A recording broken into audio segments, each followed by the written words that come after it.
Start. Good morning, children. Welcome all of you for this first online class of English literature for class 6. Now, today, the lesson that we are going to do is the lesson 1 from your book, Meeting Cézanne. It's a French name, so we do not say Cézanne. It is Cézanne. Break it up into a syllable. Cézanne. Now, it's written by Sir Michael Morpurgo. So, he's an English author. He has written many stories for children. Now, first of all, let us know where the story starts. It is set in the southeastern region of France. The name of that place is,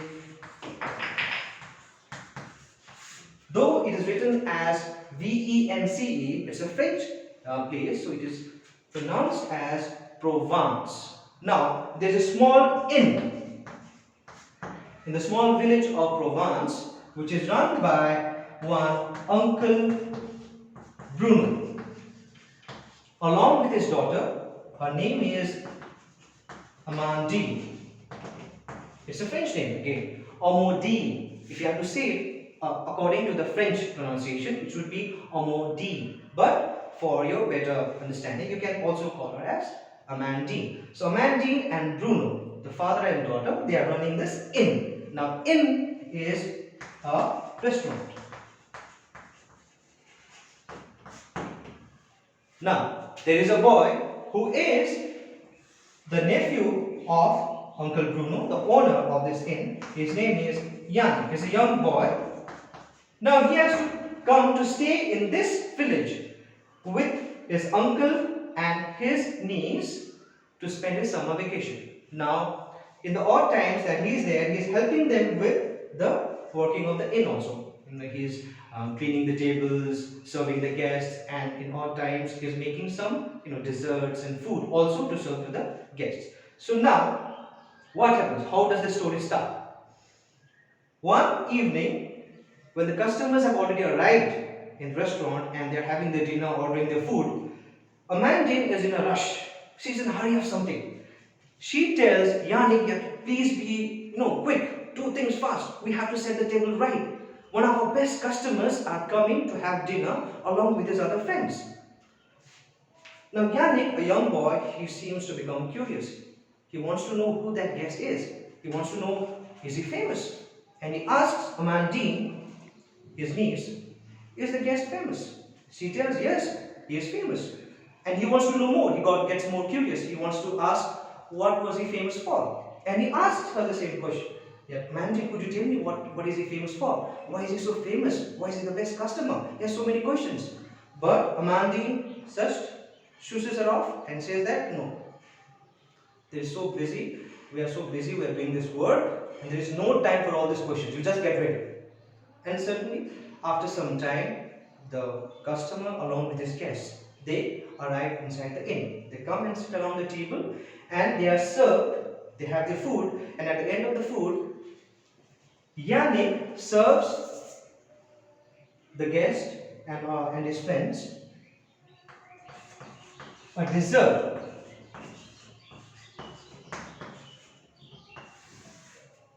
Creme brulee. It's a dessert made of custard and with a topping of sugar. So this is made by Yannick and he serves to the customer. The customer, the main one, the famous one that Amanda called him so, he becomes very happy. He likes the taste. He's very happy, and before leaving, he makes something on the top of the tablecloth. The tablecloth is made of paper. So it's a paper tablecloth. He makes something on top of the paper, maybe a signature or something, and then he leaves with the guests. Now, Yannick is used to all these things that happening at the end of the dinner, so he has to clean up the table. So what he does is, while cleaning up the table, he finds that tablecloth, he scrunches it, makes it into a ball, and puts it into the fire in the mantle. As soon as Amandine sees that, she gets shocked. She rushes towards the mantle to the fireplace and then she tries to put that thing, the burning piece of paper, out of that fireplace. Now Yannick is in a fix. He doesn't know what is happening. And Amandine calls him a fool. You fool, you don't understand what you have done. Why have you thrown that paper into the fire? Yannick still doesn't know what is happening. And then he says that, what? I do not know. What exactly was that in that paper? Then Amandine tells, the main guest who had come is none other than a famous painter.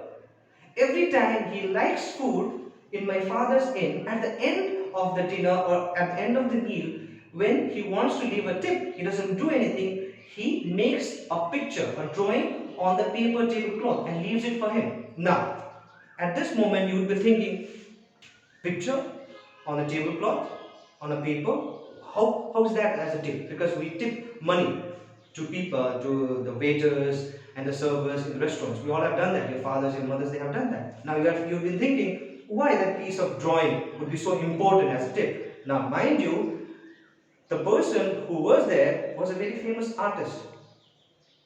And then whatever he draws, it has some value, a value in terms of money.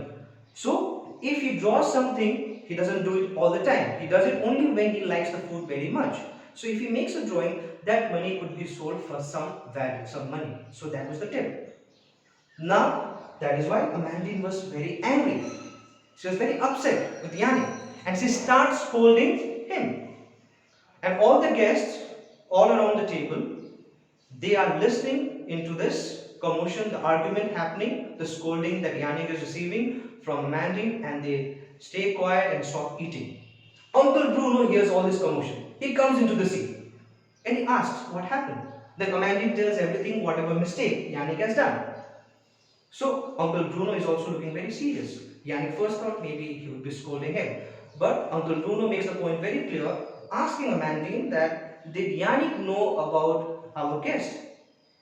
Did you know that our guest had a habit of making something on the tablecloth, the paper tablecloth that was there, as a tip every time he did like a meal? Amandine says she does not lie. She could not lie because she did not tell anything to Yannick. She just told him that a guest was arriving. She did not tell who the guest was, what his habit was. She tells, no, Daddy, I did not tell him. And then Uncle Bruno scolds Amandine a lot, saying that it is your fault. It's not the fault of Yannick. This poor boy does not know that what was happening. So what gave you the right to scold him so much? That is your fault. You own up to that mistake that you have done. And Amandine becomes very sad. And Uncle Bruno, he tells Yannick, he sympathizes with him and tells, don't worry, it happens. You did because you did not know. Maybe he liked the creme brulee, the dessert that you have made. The guest wrote something or drew something on the tablecloth because he liked your dessert. And that is the reason that tip was not for me, it was for you. So, but unfortunately, unknowingly, you put it into the fire. Never mind. Look at the bright side. He made the picture for you. So be happy. Let it pass. And that evening, Yannick becomes very sad because he heard Amandine, and then he hears her, while he is coming out of the bathroom, he hears her, crying inside the bedroom. So when she comes out, he apologizes to her, saying that I'm very sorry that I hurt you. Then Amandine says that no, it's not your fault. It was my mistake that I did not tell you anything, and because of that, I got the scolding from my father. And the reason I got my father's scolding is the reason that I am feeling hurt, because my father never gets angry over little matters, and today was a serious matter. So because he talked to me, in a very rude manner, I felt very bad and hurt. So it's okay. So she smiles. But later on, when Yannick goes to bed at night, he cannot sleep. He decides to do something to rectify the mistake that he has done. He heard Amandine maybe indirectly. Maybe he has heard his Uncle Bruno also. So he thinks of a plan. He thinks next morning, early in the morning, he decided what to do. So he wakes up early in the morning next day, and then he walks up all the way to the place that man, the main customer, lived, the painter lived. And then that man lives in a chateau. Chateau is again a French word. It means a large French country house. Chateau. Though it is written as Chateau, it is pronounced as chateau. Chateau.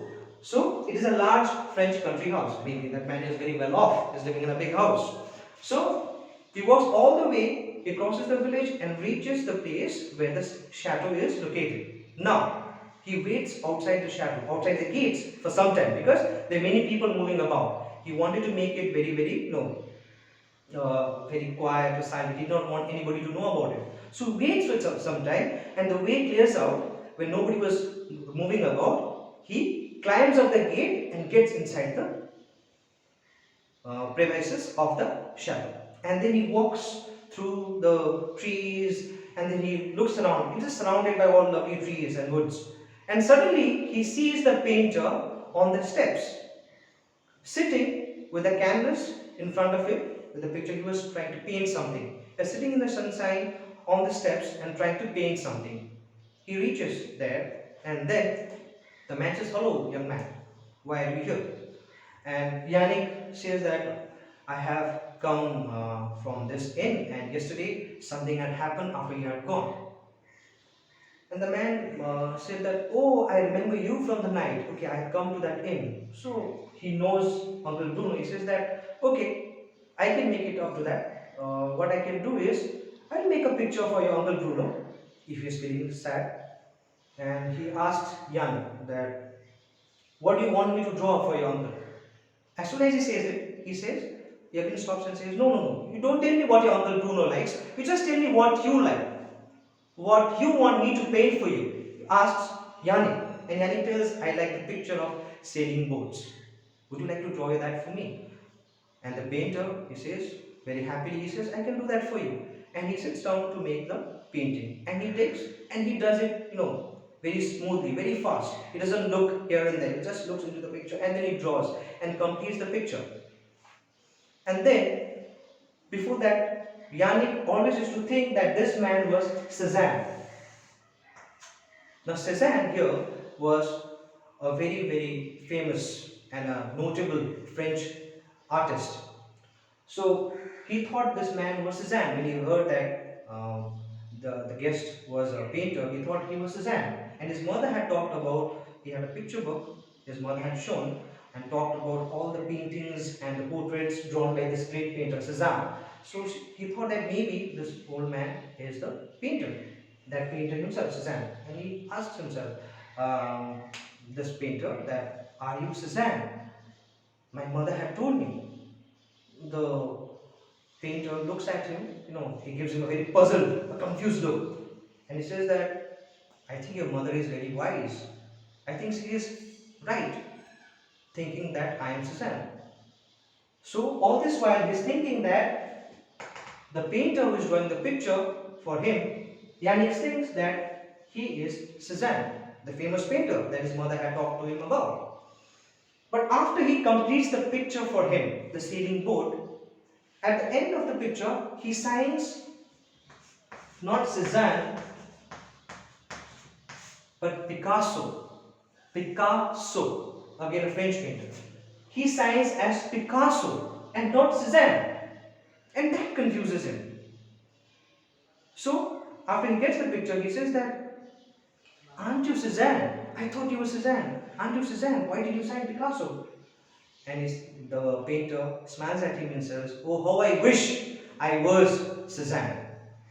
Now, why he says that is, Cézanne, the painter, he was a great artist before the time that Picasso lived. So, he was a predecessor of Picasso. So, maybe he was inspired by Cézanne. Okay, he was a senior to him. So, maybe after his death, we know other painter, a French painter, who became as famous as Cézanne. But he is not Cézanne. So he feels that, yes, if you are comparing with me Cézanne, how I wish I was that painter himself. That is what he tells him. And tells him, "Okay, now you got your picture, now you go off, go to your home." Okay, children, this is the end of the story. Now, remember, this is for you to understand it. You can listen to this video anytime. You watch this video, listen all the pronunciations. You can practice at home also. Now, I have also made a PPT for you, a PowerPoint presentation for you, where I have put the screenshots of this text along the slides, and you can check those slides. You can read the text. You can understand the story, and after that, there's something about the author you have to learn, and then I have again written the detailed summary of the whole chapter. You will find along the slides only. And at the end of the slide, you will have some exercises. There are some word meanings to be done. there is multiple choice questions, and there is also question answers for you. So you have to do all, but not before watching the video, reading the text, understanding it thoroughly. If you do not understand anything, you can refer to the video, you can look at the summary, understand it properly. The main thing here is understanding. Literature is all about understanding. Love the story. Get into the story. Okay, make use of the spare time that you have. Okay, and then complete your work, and until the next time that I see you, stay safe and stay healthy. Thank you so much.